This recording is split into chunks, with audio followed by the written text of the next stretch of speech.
23 दिसंबर 2023 शनिवार के दिन चेन्नई में काम कर रही एक सॉफ्टवेयर इंजीनियर आर नंदनी को कॉल आती है। कॉल करने वाले व्यक्ति वर्तिमरन था, जिसके साथ नंदनी की कुछ ही दिन पहले नोकझोंक हुई थी। हालांकि वो नंदनी के बचपन का दोस्त था, इसीलिए वो उसकी कॉल को इग्नोर नहीं कर पाई। कॉल पर वर्तिमरन ने नंदनी से माफी मांगी और उससे मिलने को कहा, क्योंकि अगले ही दिन 24 दिसंबर को नंदनी का जन्मदिन था। इसलिए वर्तिमरन ने नंदनी का बर्थडे एक साथ सेलिब्रेट करने को कहा। इस थॉटफुल एक्ट से नंदनी बहुत खुश थी, क्योंकि इसका यह भी मतलब था कि उनके बीच जो भी कहासुनी हुई थी वो अब सुलझ जाएगी। 25 साल की नंदनी चेन्नई में एक सॉफ्टवेयर कंपनी में काम करती थी। उसके बचपन का दोस्त वर्तिमरन भी चेन्नई में ही सेम कंपनी में सॉफ्टवेयर इंजीनियर था। मतलब दोनों वेल एजुकेटेड और डिसेंट अर्नर थे। अब अगली सुबह होती है, नंदनी जल्दी उठती है और वर्तिमरन उसे कार से पिक करता है। वो पहले मंदिर जाते हैं, इसके बाद वर्ती उसे शॉपिंग के लिए मॉल ले जाता है। शॉपिंग के बाद वो लंच करते हैं और बाजार में इधर उधर घूमने लगते हैं। ऐसे घूमते घूमते शाम के करीब वर्तिमरन नंदनी को एक अनाथालय ले जाता है। वो कहता है कि उन्हें उसके बर्थडे पर कुछ अच्छा काम करना चाहिए। वर्तिमरन ऑर्फन बच्चों को गिफ्ट्स और खाने का सामान देता है, जिसे देखकर नंदनी काफी सरप्राइज हो जाती है, क्योंकि वो प्लान के इस पार्ट के बारे में नहीं जानती थी। नंदनी बहुत खुश थी कि उसका वर्तिमरन जैसा दोस्त है, जो उसका इतना ज्यादा ध्यान रखता है और दूसरों के प्रति इतना काइंड है। इसके बाद शाम के करीब 7:30 बजे नंदनी वर्तिमरन को घर जाने को कहती है। वो मान जाता है, बट यह भी कहता है कि उसके पास नंदनी के लिए एक और लास्ट सरप्राइज है। इसलिए वो उसे घर के बजाय चेन्नई से 15 किलोमीटर दूर एक खाली प्लॉट में ले जाता है। वहां पहुंचकर दोनों गाड़ी से उतरते हैं और वर्तिमरन कहता है कि यहाँ उसके लिए एक आखिरी सरप्राइज है, बट उसे रिसीव करने से पहले उसे अपनी आंखें बंद करनी होगी। वो थोड़ा सा भी नहीं जाग सकती, इसलिए उसने नंदनी की आंखों पर पट्टी बांध दी। सरप्राइज के लिए एक्साइटेड और अपने दोस्त पर ट्रस्ट करते हुए नंदनी उसकी शर्तों को मान जाती है। ब्लाइंडफोल्ड के बाद वर्तिमरन उसके हाथ पैरों को भी चेन से बांधने लगता है। जब नंदनी ने चेन के बारे में सवाल पूछे तो उसने कहा कि वो नहीं चाहता कि वो गिफ्ट को देखकर एक्साइटमेंट में इधर उधर भागने लगी। ब्लाइंड फोल्डिंग तो चलो एक बात रही, बट नंदनी कैसे अपने हाथ पैर बंधवाने को राजी हो गई, मेरे लिए अभी भी यह सरप्राइजिंग सी चीज है। शायद नंदनी अपने दोस्त वर्तिमरन पर ज्यादा ही भरोसा करती थी, इसलिए उसने उसकी हर एक बात मानी। नंदनी की आंखों पर पट्टी थी, हाथ पैरों में चेन, मतलब वो कुछ नहीं देख पा रही थी। और फिर अचानक से उसे हाथ और गर्दन पर दर्द महसूस होने लगता है। एक्चुअली वर्तिमरन नंदनी को एक शार्प ऑब्जेक्ट से काट रहा था। दर्द बढ़ता चला गया और नंदनी जोर जोर से चिल्लाने लगी। उसे पता चल गया था कि वर्तिमरन उसे चोट पहुंचाना चाहता है। वो चिल्लाई, उसने मदद मांगी, वर्तिमरन को रुकने को कहा, बट वो नहीं रुका। इसके बाद वर्ती ने नंदनी के ऊपर पेट्रोल छिड़ककर उसे आग के हवाले कर दिया। वो चिल्लाती रही, रोती रही और वर्तिमरन से मदद की गुहार करती रही कि उसने ऐसा क्यों किया, बट वर्ती ने उसकी एक ना सुनी और सीन से फरार हो गया, जबकि नंदनी जलते जलते चिल्लाती रही। इसके कुछ देर बाद जब आसपास के गुजरते लोगों ने एक लड़की की चिल्लाने की आवाज सुनी तो वो वहां पहुंचे और उन्होंने नंदनी को जलती अवस्था में पाया। उसकी आंखों पर पट्टी थी, हाथ पैरों में चेन। उन लोगों ने सबसे पहले तो आग बुझाई और फिर पुलिस को फोन किया। जब तक पुलिस वहां पहुंची वो बहुत बुरी तरीके से जल चुकी थी। पुलिस द्वारा उसे हॉस्पिटल में एडमिट कराया गया और उसका ट्रीटमेंट शुरू हुआ। ट्रीटमेंट के दौरान जब उसे होश आई तो पुलिस ने उससे उसकी फैमिली के बारे में जानना चाहा, ताकि वो उन्हें इन्फॉर्म कर सके। बट इंटरेस्टिंगली नंदनी ने पुलिस को वर्तिमरन का नाम और फोन नंबर दिया, अपने किसी फैमिली मेंबर या सिबलिंग का नहीं, बावजूद इसके कि वर्ती ने उसकी जलाकर ऐसी हालत की थी। शायद वो यह सोच रही थी कि वो जीवित नहीं बच पाएगी, इसलिए उसने पुलिस को आखिरी क्लू देना चाहा। पुलिस ने अब नंदनी द्वारा दिए गए फोन नंबर पर कॉल किया। वर्तिमरन पुलिस की कॉल को देखकर काफी नर्वस हो गया, बट जब पुलिस ने उसे कहा कि आपका कॉन्टैक्ट नंबर एक बर्न्ड लेडी ने दिया है और वो अभी इस स्पेसिफिक हॉस्पिटल में जिंदगी और मौत की जंग लड़ रही है, तो वर्तिमरन को थोड़ा समझ आया कि पुलिस अभी ज्यादा कुछ नहीं जानती। उसने फोन पर जवाब दिया कि वो उस लेडी का दोस्त है और तुरंत ही हॉस्पिटल पहुंच रहा है। हॉस्पिटल पहुंचते ही एज यूजुअल पुलिस ने उससे पूछताछ की। उसने पुलिस को बताया कि इस लड़की का नाम नंदनी है और वो उसका दोस्त है। उसने यह भी बताया कि आज उसका बर्थडे था, बट वो यह नहीं जानता कि उसकी यह हालत कैसे हुई। इनिशियल क्वेश्चनिंग के बाद वर्तिमरन भी नंदिनी को देखने गया। वह बहुत बुरी तरह जल चुकी थी और आईसीयू में एडमिटेड थी।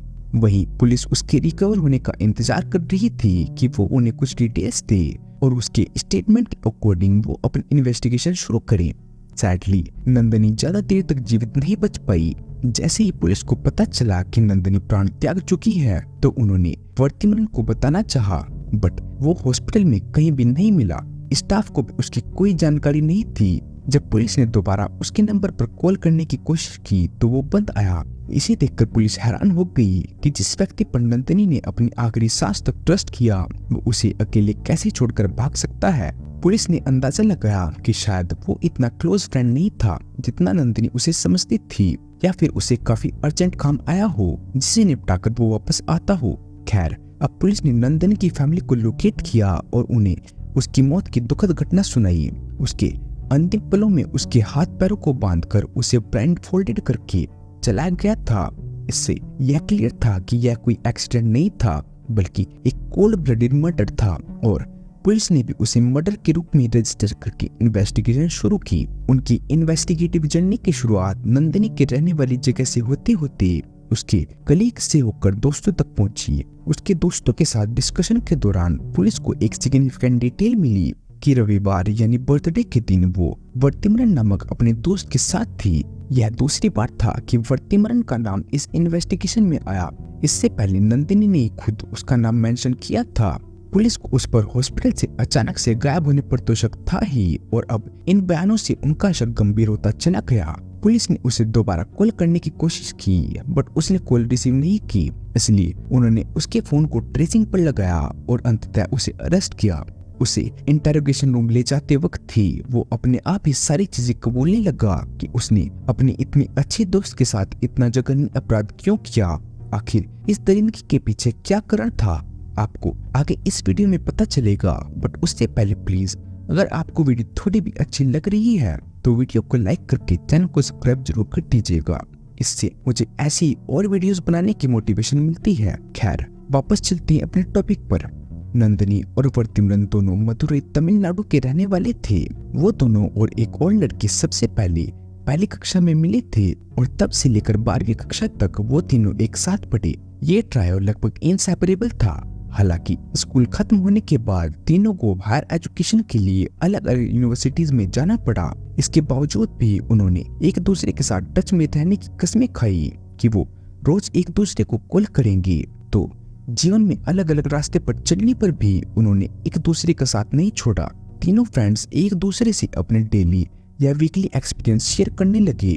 समय का पहिया ऐसे ही चलता रहा और एक दिन नंदिनी की दोस्त पंडित महेश्वरी ने कहा कि वो उसके साथ एक इम्पोर्टेंट बात शेयर करना चाहती है, बट उसे यह प्रॉमिस करना होगा कि वो इस बात को किसी को नहीं बताएगी। पंडित महेश्वरी ने नंदिनी पर भरोसा करते हुए उसे बताया कि वो बाहर से एक लड़की है बट उसे हमेशा से अंदर से एक लड़की की तरह लगा है, बट उसने सोसाइटल प्रेशर और अपने पेरेंट्स के डर से इसके बारे में किसी को भी नहीं बताया। पंडित महेश्वरी ने पहली बार अपने ट्रू जेंडर के बारे में किसी को बताया था, जिस कारण उसकी एक फ्रेंड ने उससे दोस्ती तोड़ दी क्योंकि अब सारी चीजें अचानक से बदल गई थी। हालांकि नंदिनी उसके साथ इन कठिन परिस्थितियों में खड़ी रही। जब पंडित महेश्वरी के घर वालों को इस चीज के बारे में पता चला तो उन्होंने भी समाज के डर से उसे डिसोन कर दिया, क्योंकि भारत में आज भी सेम सेक्स मैरिज, ट्रांसजेंडर्स और जेंडर चेंज जैसी चीजों को बुरी नजरों से देखा जाता है, बट इसमें हल्का हल्का सुधार आ रहा है। नंदिनी के पेरेंट्स के लिए भी यह एक अनफेमिलियर टेरिटरी थी। इसके बावजूद भी उन्होंने नंदिनी को कभी अपनी फ्रेंडशिप को सपोर्ट करने से नहीं रोका। इसके बाद साल 2019 में कॉलेज खत्म करने के बाद पंडित महेश्वरी बेंगलुरु शिफ्ट हो गई और वहाँ काम करने लगी। काम करके उसने इतने पैसे इकट्ठे किए कि वो अब जेंडर अफर्मेशन सर्जरी करा सके। इस दौरान उसके फैमिली मेंबर्स का उसको बिल्कुल भी सपोर्ट नहीं था। हालांकि नंदिनी हर एक स्टेप पर उसके साथ खड़ी रही, उसे हौसला देती रही कि इन चैलेंजेस को पार करके जो जॉय उसे मिलेगा उसका कोई मुकाबला नहीं।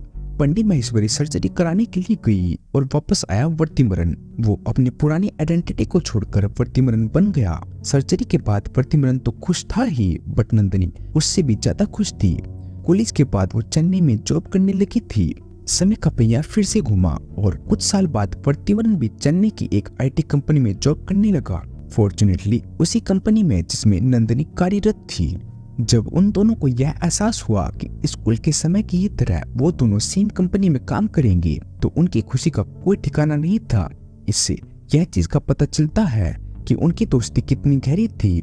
उन दोनों ने केवल अच्छे पल नहीं बल्कि डीपेस्ट सीक्रेट से लेकर डार्केस्ट इनसिक्योरिटीज तक एक दूसरे के साथ शेयर कर रखी थी। बट जब इन दोनों की इतनी गहरी दोस्ती थी तो वर्तिमरन ने नंदिनी को क्यों मारा? वह इकलौती उसके साथ खड़ी थी जब उसकी फैमिली और फ्रेंड्स ने उससे पीठ मोड़ ली थी। कारण था वन साइडेड लव। साल 2023 में वर्तिमरन की सर्जरी को लगभग 4 साल बीत चुके थे और इतने समय में वो पूरी तरीके से फीमेल से मेल में ट्रांजिशन कर चुका था। समय के साथ उसे यह आभास होने लगा कि नंदिनी उसके जीवन में एक ऐसी चीज बन गई है जिसके बिना वो नहीं रह सकता। उसके अंदर नंदिनी के प्रति फीलिंग्स डेवलप होने लगी और वो उसे प्यार करने लगा। सोचने लगा कि वही उसके लिए परफेक्ट लाइफ पार्टनर है क्योंकि वो उसके साथ हर एक कठिनाई में खड़ी रही। वर्तिमरन नंदिनी से प्यार करने लगा था। उसने काफी समय तक अपनी फीलिंग्स दबाए रखी और अंततः एक दिन उसने नंदिनी से अपने प्यार का इजहार कर दिया, इस उम्मीद में कि उनकी फ्रेंडशिप आगे बढ़ जाएगी। हालांकि जब नंदिनी को उसकी फीलिंग्स के बारे में पता चला तो वो काफी अपसेट हो गई। कहने लगी कि वो दोनों सिर्फ दोस्त हैं। उसने उसे बचपन से दोस्त की तरह देखा है। भले ही वो वर्तिमरन में ट्रांजिशन हो गया हो, बट उसकी नजरों में वो आज भी उसकी बचपन की दोस्त पंडित महेश्वरी ही है। नंदिनी ने बिल्कुल क्लियर कर दिया था कि वो दोस्त से बढ़कर कुछ नहीं है। उसने उसकी ट्रांजिशन को सपोर्ट किया क्योंकि वो उसकी एज अ फ्रेंड केयर करती थी और उसे खुश देखना चाहती थी। नंदिनी ने इस बात पर जोर दिया कि जेंडर चेंज के बावजूद भी उनका रिलेशन कोई रोमांटिक नहीं बल्कि प्योरली फ्रेंडली है। इस सच्चाई को वर्तिमरन एक्सेप्ट नहीं कर सका।